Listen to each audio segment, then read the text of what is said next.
And we're back at Dell World 2012 here in Austin, Texas. We're on the expo floor, and we apologize for breaking you away from the super session, but we think with the guest we have here, you can understand why we did that. We're here with Mr. Michael Dell. How you doing, sir? Good, good. Thanks for having me. Well, it's a pleasure to have you when your name's on the front of my desk. I mean, I'm more than happy to have you. It's been another great year. It's been a year since you and I talked at Dell World 2011. A lot has gone on in that year. Where are some of the biggest advancements we've made in the past 12 months or so?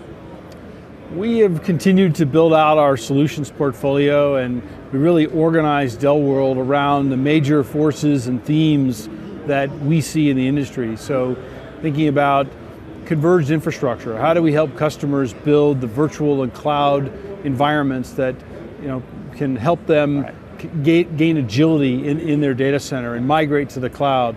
How do we deal with the bring your own device challenge, social media, how do we deal with IT security challenges and the new challenges that exist there? Right. So Dell has really evolved in the last 4 or 5 years from a product company with a focus on PCs and servers, which we still are very much in those, and we believe those are very important, to a much broader end-to-end solutions company. So you and I talked at our field readiness seminar in Las Vegas last February, and one of the things that we talked about was, as Chief Marketing Officer for a company the size of Dell, it's important that we're delivering the right message, and we talked about message. Right now, with so many of the different things that we're doing, how do you formulate a message that will actually resonate with our customers, like I feel like we've been doing, especially through the transformation and acquisitions and organic growth that we've had?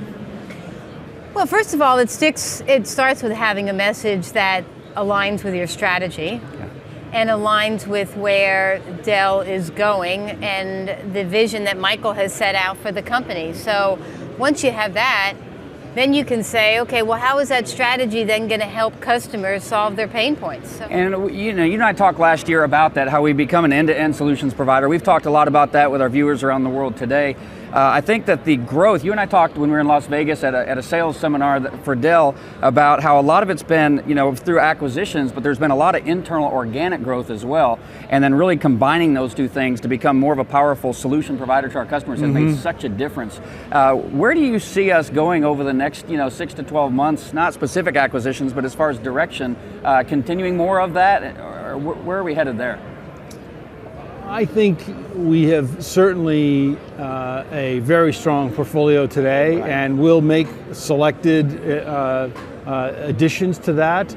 There's a lot of organic investment going on. You think about earlier this year, we introduced the 12th generation PowerEdge. It's really doing very, very well. #1 share in North America, #1 in Asia. Well, we really appreciate you stopping by and talking about a lot of this thing, because to go back to that genomics example we gave with TGen, I covered the supercomputing conference in Utah a few weeks ago. So you saw it, huh? Yeah, oh yeah, and I'll tell you, that's one of those things when you go to a supercomputing conference, it's the smartest of the smart, and I walked in there, and emotion was the last thing I thought I would feel. And when that guy started, we were interviewing him, when he started talking about how a child came in there with a very short lifespan to go, and they were able to identify what was going on and take what's equivalent to a law library of the genomics data, and through our high performance computing solutions, take that apart, reorganize it, find something that literally extended that girl's life.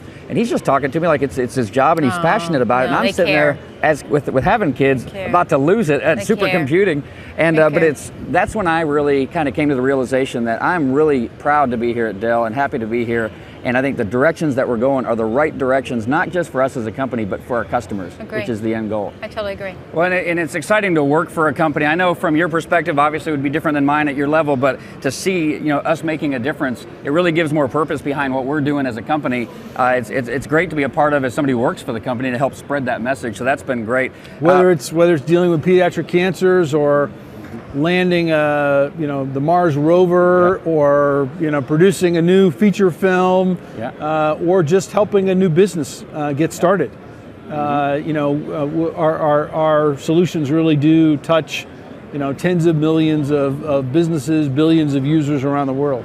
Right. Well, thank you for your time today. I mean, I know you got to run and you have a lot of time, and I appreciate you taking the time to sit down with me. Once again, it's always a highlight of Dell World for me. I got to tell you though, last time you were here, it was on tape delay. When I went back to edit the tape, we got done. I shook hands. I said thank you, and when you got up, I patted you on the back and I said good job. And when I went back and watched it, I'm like, I just told Michael Dell, good job. Like the guy doesn't know he's doing a good job already. So thanks for the time, though. I really appreciate it.